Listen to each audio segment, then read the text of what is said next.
रात का सन्नाटा एक अजीब सी शांति लेकर आया था। घर में सब कुछ सामान्य लग रहा था, लेकिन उस सामान्यता के पीछे एक तूफान छिपा हुआ था।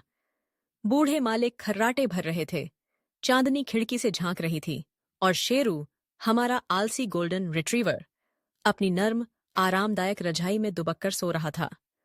उसकी आंखें बंद थीं और वह सपनों की दुनिया में खोया हुआ था। लेकिन जैसे ही चांद की रोशनी ने उसके चेहरे पर हल्की सी छाया डाली, एक हलचल हुई। चंचल, वह छोटा मगर महाशरारती चूहा, अपने बिल से बाहर आया। उसकी आंखों में एक शरारती चमक थी और उसके मन में एक योजना। वह ये जानता था कि शेरू की नींद में खलल डालना कितना मजेदार होता है। उसने शेरू की तरफ देखा, जो गहरी नींद में था, और चुपचाप उसके पास पहुंच गया। शेरू, उठो! चंचल ने पुकारा। शेरू ने एक आंख खोलकर देखा, फिर दूसरी आंख भी खोल दी। ऊंघ!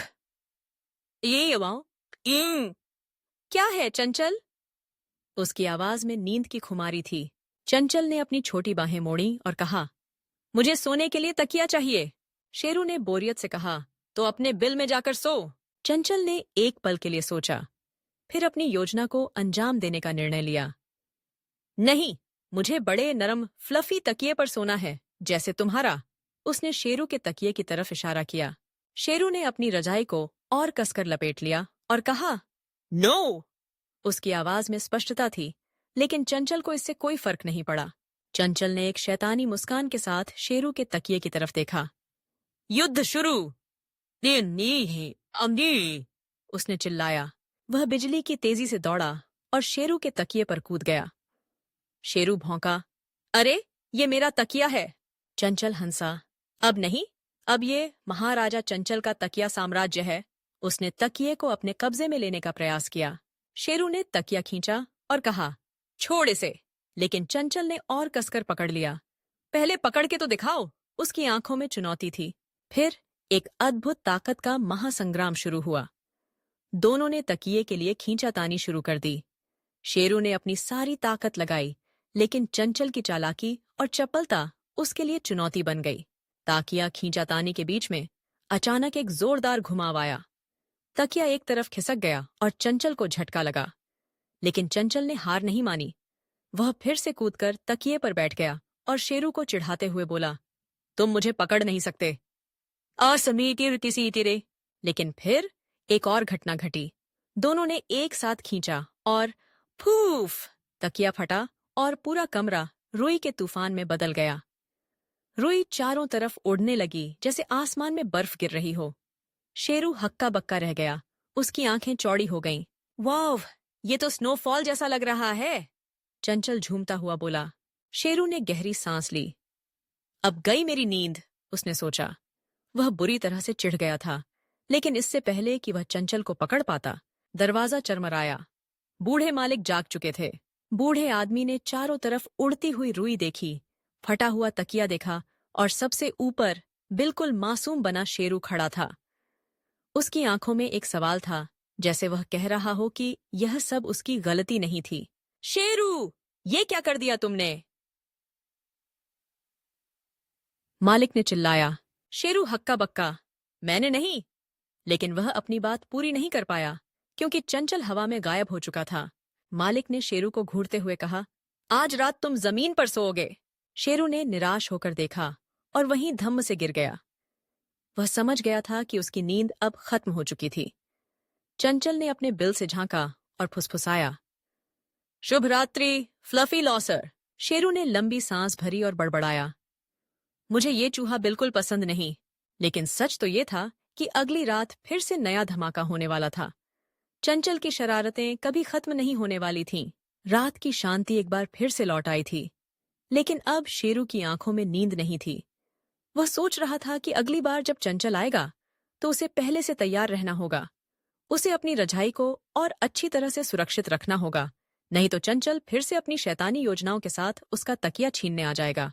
शेरू ने तय किया कि वह चंचल को एक सबक सिखाएगा। उसने अपनी आंखें बंद कीं, लेकिन उसके मन में एक योजना चल रही थी।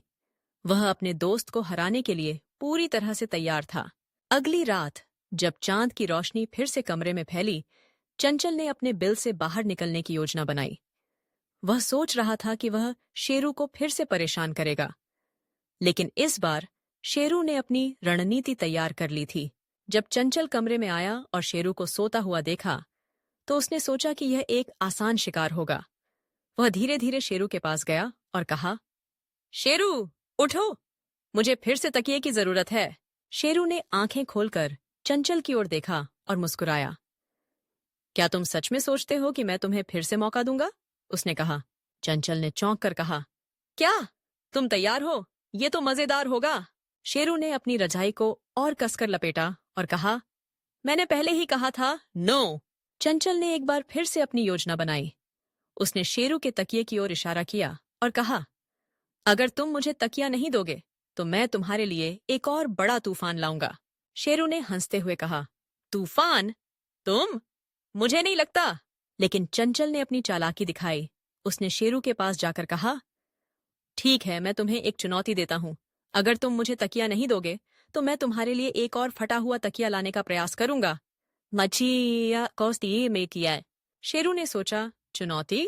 यह तो मजेदार हो सकता है। ठीक है, उसने कहा, मैं तुम्हें एक मौका दूंगा, लेकिन अगर तुम हार गए तो तुम्हें मेरे लिए एक बड़ा स्नैक्स लाना होगा। चंचल ने खुशी से कहा, बिल्कुल, मैं जीतने के लिए तैयार हूं। और फिर दोनों ने एक बार फिर से तकिए के लिए खींचातानी शुरू कर दी। लेकिन इस बार शेरू ने अपनी ताकत का सही इस्तेमाल किया। उसने चंचल को चकमा देते हुए अपनी रजाई को अपने चारों ओर लपेट लिया। जब चंचल ने तकिए को खींचने की कोशिश की तो शेरू ने उसे अपनी पूरी ताकत से खींच लिया। चंचल ने चिल्लाया, नहीं, ये मेरा है। लेकिन शेरू ने उसे हंसते हुए कहा, अब नहीं चंचल, ये मेरा तकिया है। ताकिया फिर से खींचातानी में उलझ गया, लेकिन इस बार शेरू ने अपनी ताकत का सही इस्तेमाल किया। फिर से एक जोरदार घुमाव आया और फूफ! एक बार फिर से तकिया फट गया। पूरा कमरा फिर से रुई के तूफान में बदल गया। शेरू ने चंचल को देखा, जो खुशी से झूम रहा था। ये तो मजेदार है, उसने कहा। लेकिन इस बार शेरू ने अपनी आंखें बंद कर लीं और कहा, अब मैं सोने जा रहा हूं, तुम अपनी शरारतें कर लो। आनी आई आसी इससे तैयो। चंचल ने एक बार फिर से अपने बिल में जाकर कहा, लेकिन मैं तुम्हें छोड़ने वाला नहीं हूं शेरू। शेरू ने मुस्कुराते हुए कहा, मैं जानता हूं चंचल, लेकिन मुझे सोने की जरूरत है। और इस तरह रात का सन्नाटा फिर से लौट आया। लेकिन अब शेरू की आंखों में नींद नहीं थी। वह जानता था कि अगली रात फिर से चंचल की शरारतें होंगी, लेकिन इस बार वह पूरी तरह से तैयार रहेगा। शेरू ने अपनी आंखें बंद की और सोने की कोशिश की, लेकिन उसके मन में चंचल की शरारतों की कल्पनाएं चल रही थीं। वह जानता था कि यह एक महायुद्ध था, तकिए का युद्ध, जो कभी खत्म नहीं होगा। और इस तरह शेरू और चंचल की दोस्ती में एक नई कहानी शुरू हुई, जिसमें हर रात एक नया धमाका होता था। चंचल की शरारतें और शेरू की चतुराई दोनों ने मिलकर एक अद्भुत महायुद्ध का निर्माण किया। इस महायुद्ध में कभी चंचल जीतता, कभी शेरू, लेकिन एक बात साफ थी, दोस्ती में ऐसे ही मजेदार पल होते हैं जो जिंदगी को खास बनाते हैं। शेरू ने सोचा, चंचल, तुम मुझे परेशान करते हो, लेकिन मैं तुम्हें पसंद करता हूँ। और चंचल ने अपने बिल से झांकते हुए कहा, शेरू, तुम मेरे सबसे अच्छे दोस्त हो। यह दोस्ती का एक अनोखा बंधन था, जिसमें शरारतें और हंसी मजाक हमेशा चलते रहते थे। रात का सन्नाटा फिर से लौट आया, लेकिन अब वह सन्नाटा एक नई कहानी की शुरुआत थी। शेरू और चंचल की दोस्ती में हमेशा एक नया मोड़ आता था और हर रात एक नया धमाका होता था। इस तरह शेरू और चंचल की महायुद्ध की कहानी कभी खत्म नहीं होगी। हर रात एक नई चुनौती, एक नई शरारत और एक नई हंसी। यही तो है दोस्ती का असली मजा।